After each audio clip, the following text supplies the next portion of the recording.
If you remember the music of 1979, you probably remember these songs.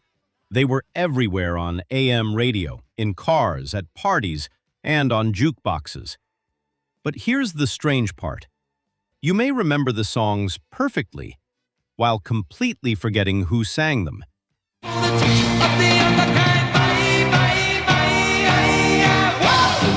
Now, decades later, some of these forgotten hits are finding a new generation of listeners. Today, we're counting down 10 one-hit wonders from 1979 that are being rediscovered. And number one, it just came roaring back. Doing all right. A little driving on a Saturday night. Number 10, Driver's Seat, Sniff and the Tears. News is blue. The news is blue. Had its own way to get to you.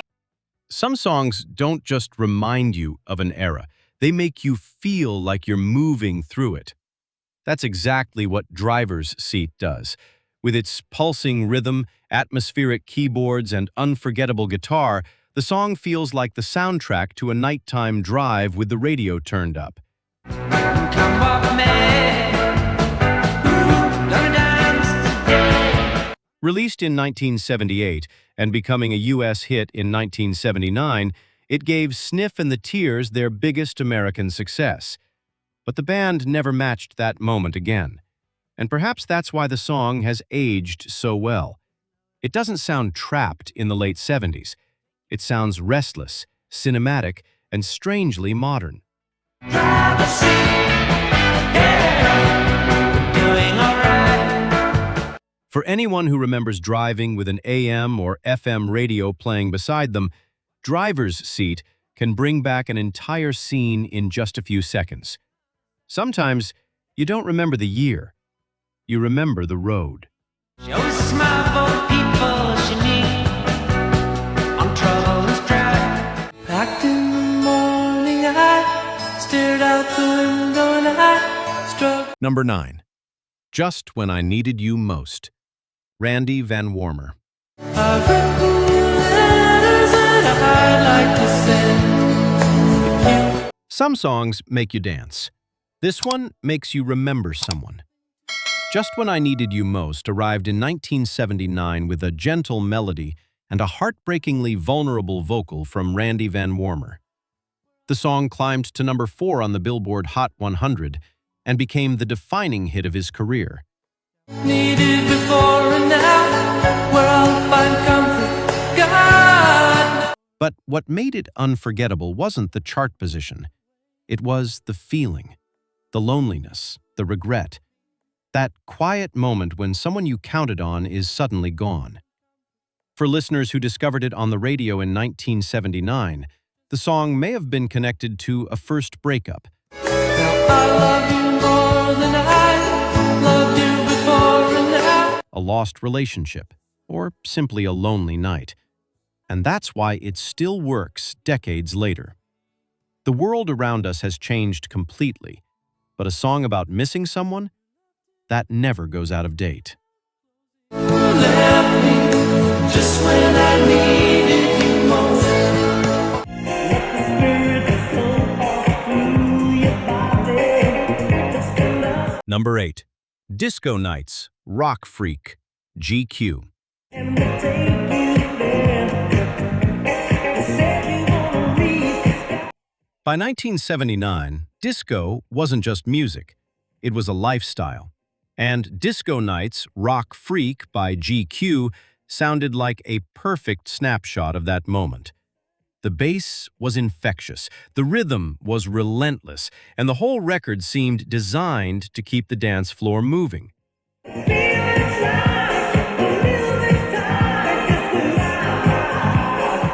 GQ turned the song into a major hit in 1979, but they couldn't duplicate that level of mainstream success afterward.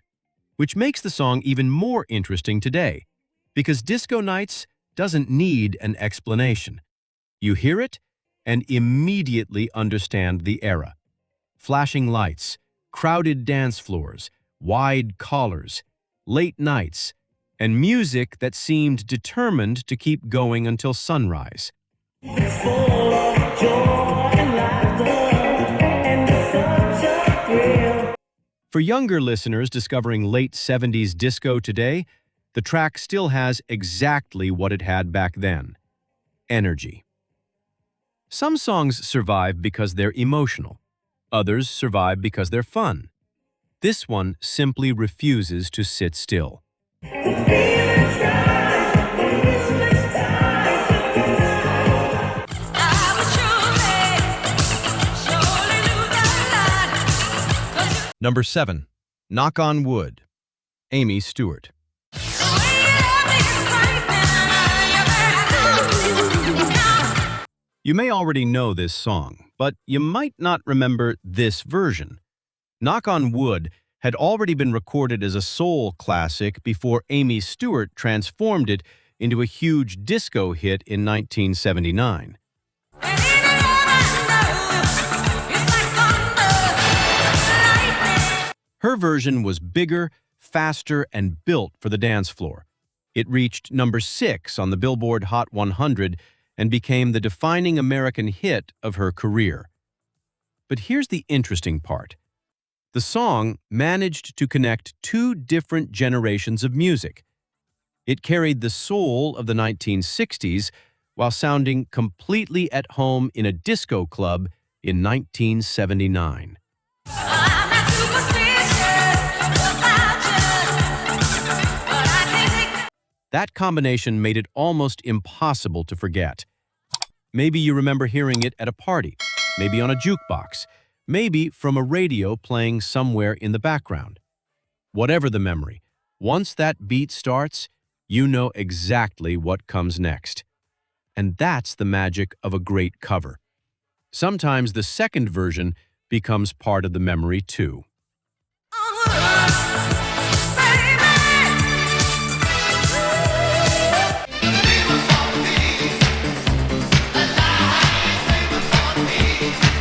Number 6. Born to Be Alive. Patrick Hernandez.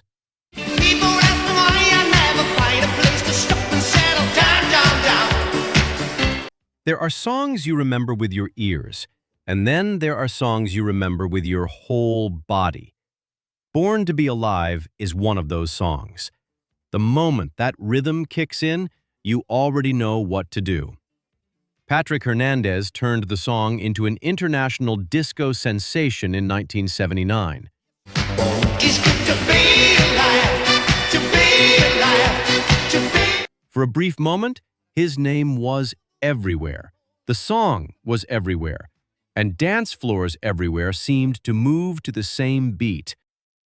But Hernandez never came close to repeating that level of success, which makes the song one of the most recognizable one-hit moments of the era. Time was on my side when I was running down the street and folks go bang, bang, bang. And here's the strange thing. You don't have to remember Patrick Hernandez to remember Born to Be Alive. The song became bigger than the artist.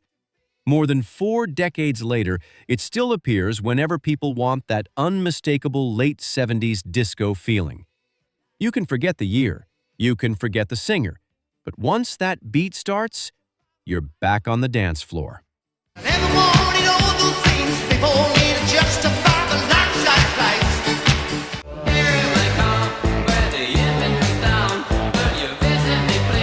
Number 5. Cars. Gary Numan.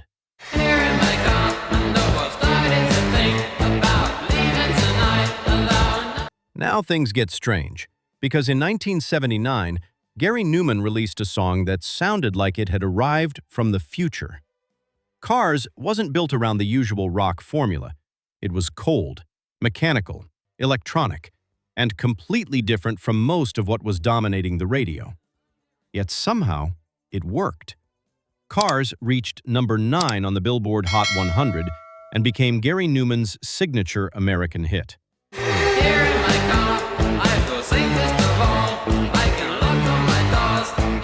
What seemed unusual in 1979 eventually became influential. Its synthesizers and detached vocal style helped point toward the electronic and synth-pop sounds that would become much bigger in the 1980s. And that's why listening to Cars today can feel almost surreal.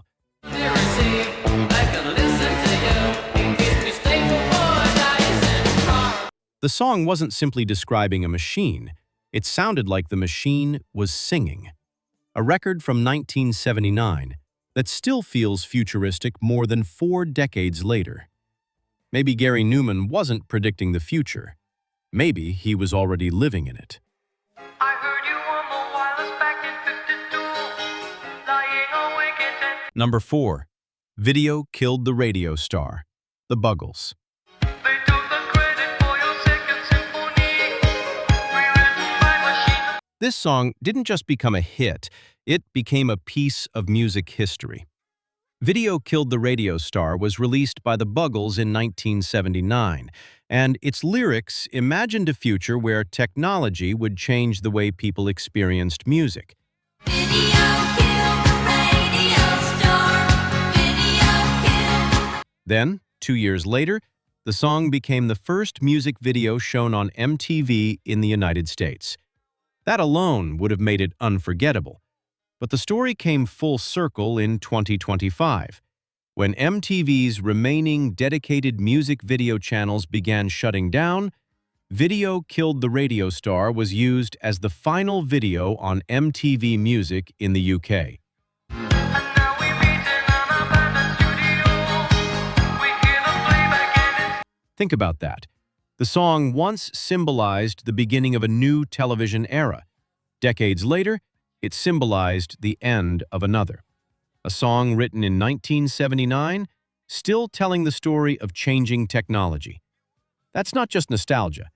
That's history coming full circle. Video killed the radio star. Video killed the radio. motor, got it coming off of a light show. Let's look on this. Number 3. My Sharona, the Knack.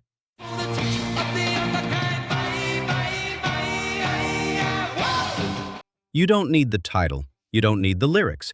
You don't even need the singer. Just play that guitar riff, and almost everyone knows the song. My Sharona exploded in 1979 and reached number 1 on the Billboard Hot 100, making the Knack one of the biggest new bands of the moment. But enormous success can create an impossible problem. How do you follow the song that everybody knows? Close enough to look in my eyes, Sharona. Put it up mystery.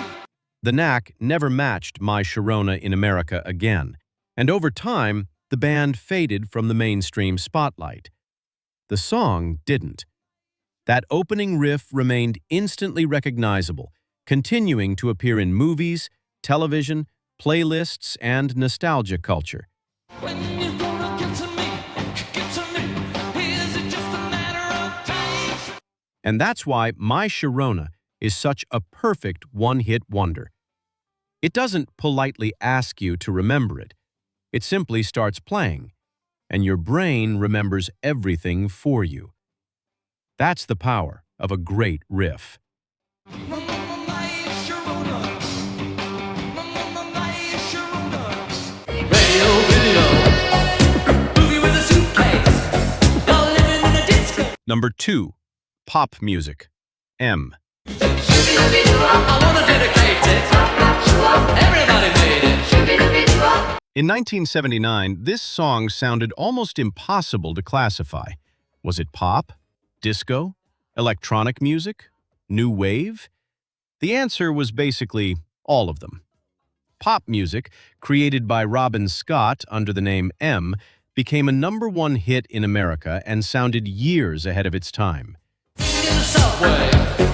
Shovel with a shoe shine. Makes me a Molotov. Its strange production, electronic textures, spoken phrases, and playful attitude helped create something completely different from ordinary pop.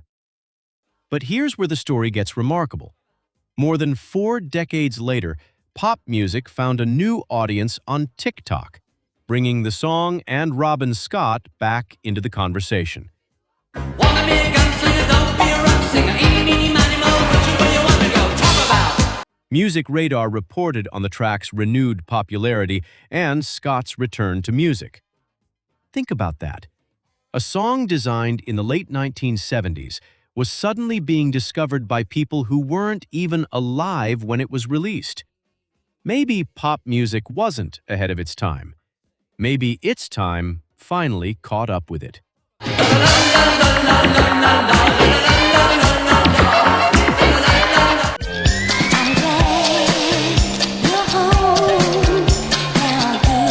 Number 1. Ring My Bell, Anita Ward.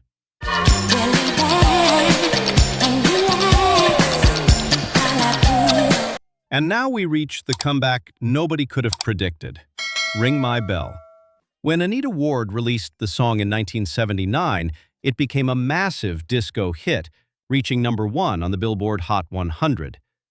Then the years passed, decades passed, and like so many one-hit wonders, the song became a piece of musical history.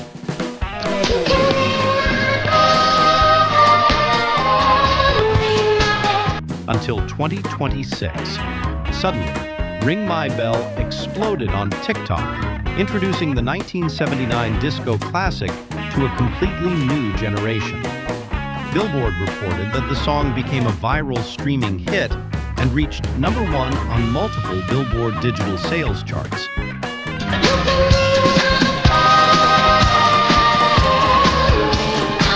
Think about how incredible that is. A song released nearly half a century ago, suddenly finding a brand new audience.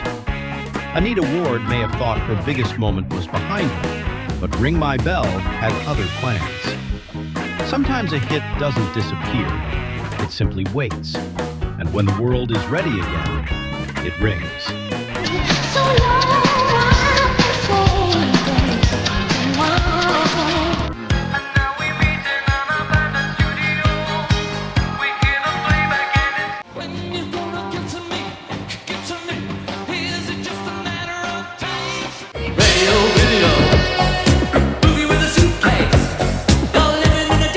Before you leave, let me ask you something. Which one of these songs takes you straight back to 1979? Maybe it was playing on the radio during your first drive. Maybe you heard it at a party, on a jukebox, or in a room filled with people you haven't seen in decades. And maybe, for just a few seconds, that song brought someone back into your life. That's the strange power of music. A melody can disappear for 40 years, then suddenly play again, and somehow you're right back there. So don't just tell me your favorite song. Tell me the memory behind it. Leave your story in the comments. Someone reading it may remember the exact same moment. And if you want to keep bringing forgotten songs and memories back to life, like this video and subscribe. Because the next song we uncover might be the one you thought you'd forgotten forever.